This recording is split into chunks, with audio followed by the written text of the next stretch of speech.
Bien le bonjour tout le monde. Donc aujourd'hui, je vais faire la vidéo par rapport à la réunion que j'ai eue avec GetTorrent. C'est une réunion qui a duré pendant 1h17, hein, il faut le savoir. Bien sûr, la vidéo, je vais faire le maximum pour qu'elle soit pas trop longue et de faire un résumé de tout ce qui s'est passé parce qu'il y a des choses qui sont intéressantes, mais il y a des choses aussi qui ne sont pas du tout intéressantes. Voilà. Alors maintenant, j'aimerais signaler quand même une chose qui m'est arrivée après cette réunion, c'est que bizarrement, maintenant, comme vous pouvez le voir ici, dans les réductions de durée de mes locations, je peux maintenant descendre comme je veux. Ça, il faut savoir que avant, je n'avais pas cette possibilité-là. Avant, j'étais bloqué à 15, 25, 35 au minimum. Peut-être que c'est un bug, je sais pas. J'ai posé la question sur Facebook si d'autres propriétaires avaient aussi cet avantage-là, parce que quand on est en prix intelligent, normalement, en prix intelligent, c'est 15, 40, 50. C'est marqué ici. Vous voyez, c'est 15, 40. Alors, je sais pas si Gatorint ont fait ça pour m'amadouer ou pour que j'aille dans leur sens, mais comme je l'ai toujours dit et comme je le ferai toujours, il n'y a rien, mais rien qui pourra me manipuler. Les seules choses qui pourraient me manipuler, allez, à la rigueur, je vous mets en photo. Alors, comme vous avez pu le voir sur les photos, il n'y a pas la photo d'argent, parce que l'argent ne me manipulera jamais. Vous aurez même beau à me proposer 1 milliard d'euros, je refuserai et je dirai que la vérité. Il n'y a pas la photo de mon patron, hein. Même mon patron lui-même, je lui casse les couilles parce que quand j'ai des choses à dire, je le dis, et même si ça ne va pas dans son sens, eh ben je le dis quand même si ça le fait chier. Donc ça aussi, il n'y a pas la photo de mon patron, et il n'y a pas la photo de Gatorint. Gatorint, pour moi, voilà, c'est juste un deuxième métier non déclaré.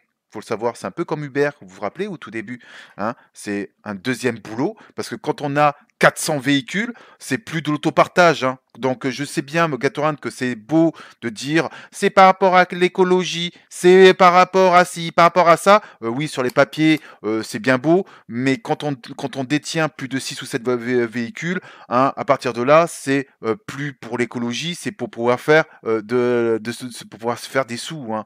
Voilà, c'est par rapport au profit, hein, c'est pas pour faire de la location aussi bien que des professionnels, mais sans avoir un CDI à côté, hein. Donc ça vous avantage énormément pour vous, ça nous avantage aussi pour nous et pour les locataires aussi, hein, de passer par là. Mais si un jour, à mon avis, l'État se met les petits doigts là-dessus, à mon avis, ça risque de saigner du nez.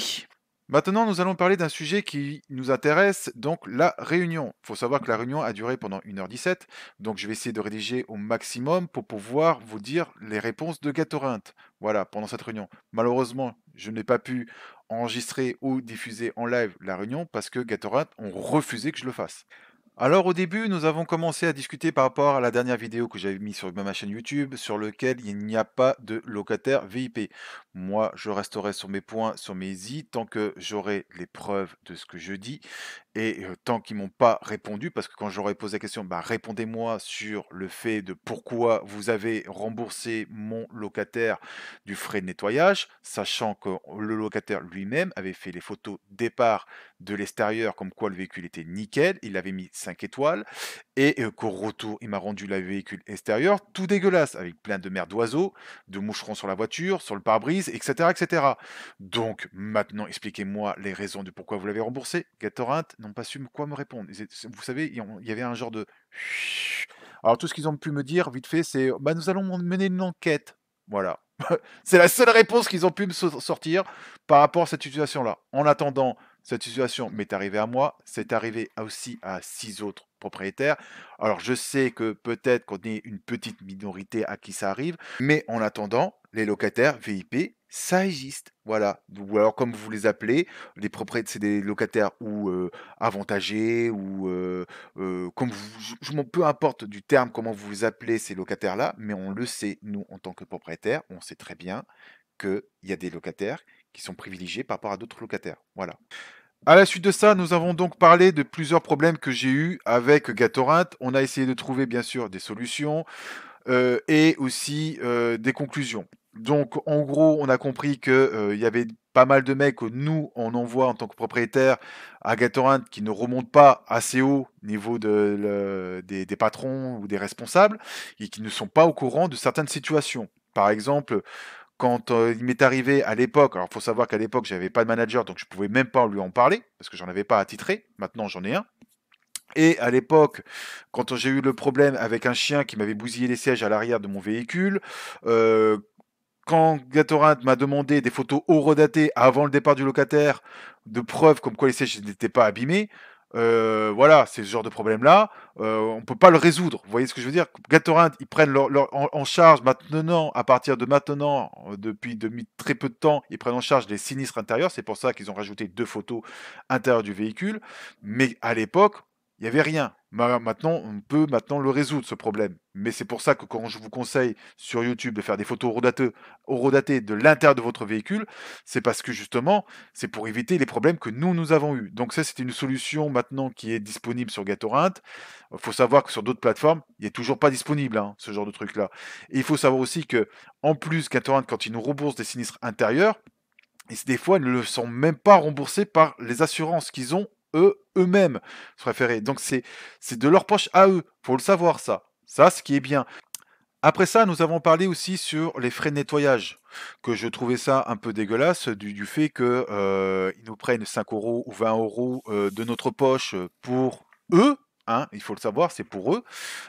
Quand Gatorade m'ont dit: «Oui, mais bon, il faut bien qu'on paye nos employés», parce que comme ils me l'ont dit, pendant cette réunion, ils m'ont dit: «Nous avons 150 employés à payer quand même, il faut le savoir». Je fais: «Ouais, mais bon, en attendant, quand on regarde, vos chiffres d'affaires, hein, il y a quand même 4 chiffres, hein». Je vais pas vous dire exactement votre chiffre d'affaires que vous avez fait en 2021 ou 2022. Ça va, hein, de l'argent, vous avez à part si vous vraiment vos employés, vous les payez 5 000 €, je peux comprendre que ce soit un peu juste.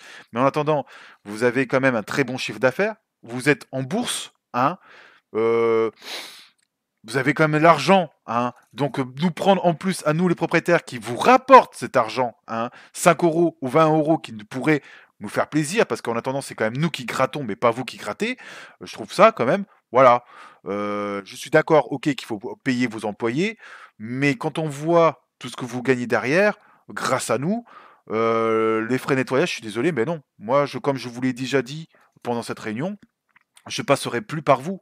Je continuerai à proposer à mes locataires avant la fin de leur location de passer directement avec moi sans passer par votre plateforme parce que vous servez sur notre dos, dire que c'est pas vous qui faites le travail. Mais il faut savoir que par rapport à ce sujet du problème de nettoyage, j'aurais proposé des solutions. En gros, moi, j'ai proposé de mettre comme ils font avec le pack kilométrique, de faire un pack nettoyage. Je suis sûr qu'il y a des propriétaires comme moi qui seraient peut-être d'accord de faire un nettoyage à des tarifs honnêtes. Parce qu'il faut savoir que dans les grosses sociétés de location, quand on ramène un véhicule dégueulasse, le frais de nettoyage, c'est minimum 60 à 70 euros. Je suis sûr que si on mettait en place un pack nettoyage pour les propriétaires, si par exemple on donne notre tarif, par exemple, moi c'est minimum 30 euros, 50 euros quand il y a du sable ou 70 quand le véhicule est très sale, je suis sûr qu'il y aura des propriétaires qui seraient d'accord. Ils ont pris note, Gatorant, de cette solution. Après, nous verrons bien si un jour ils le mettent en place ou pas. Après, est-ce que d'autres propriétaires seraient d'accord de le faire? Nous verrons bien. Mais en attendant, actuellement, vous serez, quand vous récupérez des véhicules dégueulasses, ça sera toujours 10 balles. Voilà, maximum 20 euros. Voilà, mais c'est très rare, très, très rare quand on a au-dessus de 20 euros, quoi. Et ce qui est pas du tout avantageux pour nous, pour le travail qu'on donne. Après, nous avons discuté du problème que nous avons, nous les propriétaires, c'est sur les packs kilométriques. Nous avons remarqué qu'il manquait des fois quand les locataires prenaient les packs kilométriques. Alors déjà, on ne le sait même pas quand les locataires nous prennent le pack kilométrique, ce qui n'est pas normal, avant les locations, s'il y a des packs kilométriques ou pas. Donc déjà, ça vous donne un avantage, c'est que quand les locataires prennent les packs kilométriques, eh ben nous on n'est pas au courant, mais qu'on le sait que en fin de location, s'il y a eu un pack kilométrique ou pas. Et en plus, vous touchez donc, comme je le montre dans cette vidéo que j'avais déjà diffusée sur YouTube, quand un locataire, par exemple, ben, faisait 675 km, et nous, on était payé pour les 675 km, mais par exemple, si le mec il avait pris 800 km, et ben le reste, vous gardez dans votre poche. Voilà. Donc, ce qui est pas normal parce que le pack kilométrique en entier devrait être pour nous et pas une partie pour nous et le reste pour vous. Donc, ça, c'est un gros avantage que maintenant que vous êtes mis en place, je peux le comprendre, c'est pour pouvoir vous faire aussi du fric. Mais en attendant, dans le problème du problème qu'on a parlé aussi pendant cette réunion, c'est que des fois, il manque des kilomètres. Et souvent, ça nous arrive à nous, les propriétaires. Moi, ça m'est arrivé 3 fois. Et vous noterez que c'est dans ce kilométrage-là, tiens, justement, les 663 30 510, ou dans lequel il nous manque des kilomètres. Voilà. Donc des fois, il nous manque une centaine de kilomètres. Voilà. Bizarrement, on sait parce que moi en plus, à chaque départ de locataire, je mets mes compteurs à zéro. Vous savez qu'on peut remettre le truc à zéro là, avant chaque départ de locataire. Et ben je sais combien exactement mon locataire a fait. Mais si nous, en tant que propriétaire, on vérifie pas, et va vous nous déduisez 100 kilomètres. Et moi, ça m'est arrivé 3 fois. Après, je reconnais que quand je me suis aperçu qu'il me manquait 100 kilomètres dans un pack kilométrique, vous m'avez toujours payé. Ça, il n'y a pas de problème. Ça, je le reconnais. Mais en attendant, on remarque, nous, en tant que propriétaires, qu'on a tous le même problème. C'est que quand un locataire prend un pack kilométrique, on n'est pas au courant. Quand on a des kilométrages en moins, en fin de location, ce n'est pas normal. Il manque toujours une centaine de kilomètres qui doivent normalement censés nous être payés. Voilà. Ça, bien sûr, Gatorant, la réponse dans ce sujet, c'est que bien sûr, eh ben, ils vont mener l'enquête. Voilà, ils vont mener l'enquête. Ils m'ont demandé donc les 3 fois où ça m'est arrivé. Là, vous en ai déjà mis un numéro qui est ici, hein, de ma location de ce qui m'est arrivé avec la C3. Maintenant, vous allez qu'à mener l'enquête sur ce problème, mais nous, en tout cas, en tant que propriétaire, j'ai relevé ce problème et on en a discuté. Après ça, je ne sais pas si ils feront le nécessaire, mais en attendant, vous, en tant que propriétaire, vous êtes au courant. Vérifiez vos kilométrages de vos locataires parce que Gatorant, eh ben, ils se servent dessus. Voilà, ils prennent 100, une centaine de kilomètres et ils se le mettent dans leur poche. Mais ça, c'est un sujet que j'avais déjà discuté et que j'en avais déjà parlé sur YouTube. Après tout cela, nous avons donc discuté aussi sur les problèmes qu'on avait avec les boîtiers connectés Gatorant. Donc, ils sont au courant de tous ces problèmes, ils le savent, ils essayent toujours, comme ils m'ont expliqué, de faire des mises à jour des boîtiers connectés, d'avoir des nouveaux systèmes avec les nouveaux véhicules, Alors, ils savent très bien qu'il y a des catégories de voitures qui fonctionnent très bien avec le boîtier connecté, qu'il y a d'autres catégories qui ne fonctionnent pas. Mais ils peuvent pas interdire tous les véhicules qui ne fonctionnent pas avec le boîtier connecté parce que le problème, c'est que quand un propriétaire veut se lancer sur Gatorade, ils vont commencer par louer leur propre véhicule qu'ils n'utilisent pas pour le soi-disant écologie. Le problème, c'est que des voitures qui peuvent être éligibles au boîtier connecté, mais qui savent très bien qu'ils auront des problèmes avec les relevés de jauge, etc. Mais ça leur permet d'avoir un propriétaire en plus. Vous voyez ce que je veux dire? Un propriétaire en plus, ça leur permet d'avoir de l'argent aussi pour pouvoir payer leur bourse financière et machin, etc. Ah oui, et aussi pour pouvoir s'importer aux États-Unis, comme ils m'ont dit, quand ils peuvent s'importer un peu partout dans l'Europe, machin, etc. Mondial. Voilà. Ah ça, c'est sûr qu'ils vont faire des énormes projets. Hein. On sent que voilà, Gatorant, ils ont envie de s'imposer dans le monde entier par rapport à l'autopartage, de faire un truc bien, ça c'est sûr. Mais en attendant, leur boîtier connecté, ça merde. Il vaudrait mieux qu'ils mettent l'argent, au lieu de mettre l'argent dans la bourse et toutes ces conneries, la fiabilité pour nous, les propriétaires, qu'on puisse louer et vous rapporter de l'argent donc, sur les boîtiers connectés. C'est ce que je leur ai dit. C'est ce que pendant la réunion, c'est ce que je leur ai conseillé. Voilà. Maintenant, ça, c'est un sujet qu'on en a discuté. Est-ce que maintenant ils vont faire le nécessaire? Apparemment, ils ont d'autres projets plus importants à s'occuper, donc le développement aux États-Unis, blablabla, de tout ce qu'ils m'ont sorti. Je le comprends. Mais bon, en attendant, faut pas oublier que c'est quand même nous qui ramenons l'argent à la maison, quoi. Ce que j'ai proposé aussi par rapport à ces problèmes de boîtiers connectés, c'est de mettre une liste à disposition des propriétaires ou futurs propriétaires qui voudraient acheter d'autres véhicules pour pouvoir les mettre sur la plateforme, de mettre une liste des véhicules qui sont fiables et des véhicules qui sont pas fiables, comme je l'ai fait une fois sur YouTube, où j'ai fait une liste des véhicules où on sait qu'il y a des problèmes avec le boîtier connecté, et avant que les propriétaires les achètent, ils sont déjà au courant. Ça serait déjà un truc bien qu'ils le fassent à Gatorade, mais ça, est-ce qu'ils vont le faire? C'est la question que je me pose. Après, à la suite de ces discussions, nous avons parlé aussi des assurances. Le problème que nous, on rencontre avec AXA, la nouvelle assurance qui nous a été imposée sur notre avis personnel, hein, parce que ça, du jour au lendemain, on a eu AXA à la place d'Alliance, qui Alliance fonctionnait très très bien, je le cache pas, et j'en ai déjà même parlé sur YouTube. Maintenant, on a AXA, et il va falloir qu'on fasse avec. Gatorant, voilà, j'aurais posé la question, je leur ai dit, mais est-ce qu'il n'y a pas possibilité, même si on donne un tout petit peu de notre poche, de reprendre Alliance, parce que Alliance c'était vraiment très très bien. Eh ben non, il n'y a pas possibilité de le faire. Pourquoi? Parce que il faut qu'il y ait la même garantie que eux imposent à leur assurance. Le problème, c'est que Allianz les a lâchés, voilà, comme ils m'ont expliqué. Ils les ont lâchés du jour au lendemain. Ils ont dit on arrête avec vous parce que ça nous coûte trop cher et on prend AXA. En fait, compte voilà, AXA, c'est la seule assurance qui accepte leurs conditions de remboursement au niveau des propriétaires. Il faut savoir que Gatorade aussi, ils m'ont dit qu'il y avait la possibilité, nous-mêmes, en tant que propriétaires, de prendre une assurance qui prenne en charge les mêmes conditions qu'eux. Voilà. Donc vous avez cette possibilité-là. Si vraiment vous arrivez à trouver vous-même votre propre assurance pour assurer vos véhicules de votre flotte, qui prennent les mêmes garanties que Gatorade, qu'il n'y avait pas de problème là-dessus. Ils sont tout à fait d'accord que si vous avez votre propre assurance, de ne pas prendre l'assurance AXA, mais de prendre votre assurance à vous pour pouvoir louer vos véhicules sur leur plateforme. Mais à condition que les conditions de garantie et d'assurance et de protection au niveau des locataires soient la même que la leur. Autre problème qu'aussi qu'on a discuté, c'est par rapport aux locataires qui rendent des véhicules dégueulasses et qui nous permettent et qui se permettent de pouvoir nous relouer. Le souci qu'il y a, c'est que ce qui m'était déjà arrivé, c'est que quand un locataire nous rend un véhicule dégueulasse, on n'a pas la possibilité de les mettre sur un blacklist nous-mêmes. Il faut qu'on fasse la demande par mail, par à Gatorant, ce locataire ne puisse pas nous relouer. Alors, il faut savoir que Gatorade, ils peuvent pas bloquer vraiment le locataire. Il va pouvoir continuer à louer, mais si il y a trop de propriétaires qui se plaignent de ce locataire, je crois qu'il faut attendre peut-être 5 ou 6 locations où ça se passe mal avec ce locataire-là. À partir de là, ils suppriment son profil, ils suppriment son compte.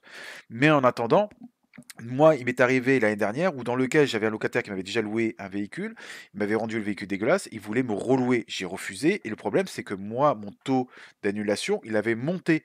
Voilà, et il faut savoir que si on dépasse maintenant les 4% de taux d'annulation, parce qu'on annule une location qu'on ne souhaite pas un locataire nous loue, et ben c'est nous qui payons de notre poche. Apparemment, là-dessus, Gatorant m'ont expliqué qu'on avait la possibilité maintenant de faire un mail, bien sûr, à Gatorant et leur demander de nous rebaisser le taux à 0% si on avait les justificatifs du pourquoi. Voilà. Et là-dessus, et comme ça, on ne sera pas facturé si on fait une annulation d'un gros port qui nous a déjà rendu un véhicule dégueulasse ou un véhicule abîmé. Voilà, c'est bon à le savoir. Moi, c'est un truc que je ne savais pas. Maintenant, vous êtes au courant que vous aurez la possibilité de vous faire retirer le pourcentage d'annulation que si vous avez bien les justificatifs là-dessus et du pourquoi. Nous avons aussi parlé du problème aussi qu'on avait, nous, les propriétaires, sur les profils non vérifiés qui nous réservaient les véhicules. Ça, c'est un problème aussi qu'on a régulièrement. Surtout moi, à l'aéroport, par exemple, j'ai des réservations de profils non vérifiés. Et le problème, c'est que Gatorant, bah, quand le profil n'est pas vérifié 24 heures avant la location, bah, Gatorant supprime la location et nous, on se retrouve avec des véhicules qui tournent pas les week-ends. Voilà. Donc, j'ai expliqué ça à Gatorant de ce problème. Ils ont pris note de ce souci, ils le sont maintenant au courant. Alors j'espère que dans le futur, ils mettront en place des profils vérifiés avant qu'ils nous réservent. Comme ça, on est sûr d'avoir la location qui se fasse le week-end et qu'on n'ait pas de problème de ne pas avoir de voitures qui tournent. Vous voyez ce que je veux dire? Des voitures qui pourraient nous rapporter de l'argent ce week-end-là, mais en fin de compte, bah non, ça a été annulé par Gatorade parce que le profil n'a pas été vérifié par le locataire. Voilà, donc c'est un sujet que j'avais déjà discuté sur YouTube, j'en avais déjà parlé. Cette fois-ci-là, vu que j'avais les responsables avec moi pendant cette réunion, bah, je leur ai touché 2 ou 3 mots de plus par rapport à ce souci. Maintenant, j'espère que dans le futur, eh ben, ils vont faire le nécessaire.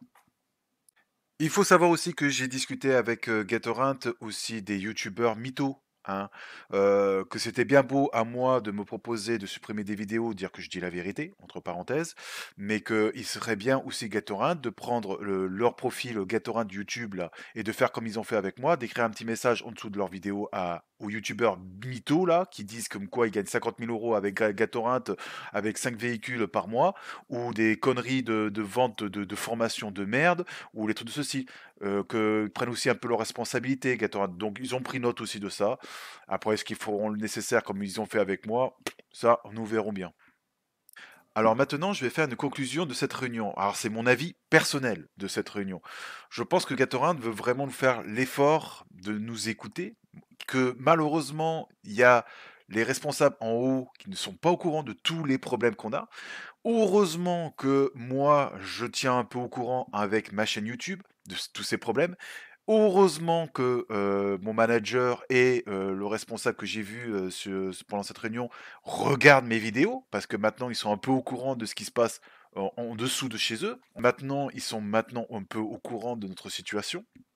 J'espère que, les promesses qu'ils m'ont dit qu'ils allaient noter, qu'ils allaient faire, voir de trouver des solutions et cetera, au fil du temps, bah, que ça va se faire, hein, que nous, on puisse aussi, travailler, entre parenthèses, «travailler correctement» et pas pour rien, hein, parce qu'en attendant, on perd de l'argent sur des situations qui ne devraient pas, nécessiter à ce qu'on perde ou qu'on dépense de l'argent pour ces genres de sinistres ou problèmes que nous avons rencontrés. Mais je ressens que voilà, Gatorade font quand même l'effort et on l'a bien vu, ils ont rajouté les photos intérieures du véhicule, ils ont amélioré l'application, ils ont, trouvé des solutions par rapport à l'assurance quand ils ont voulu les lâcher par rapport à Allianz.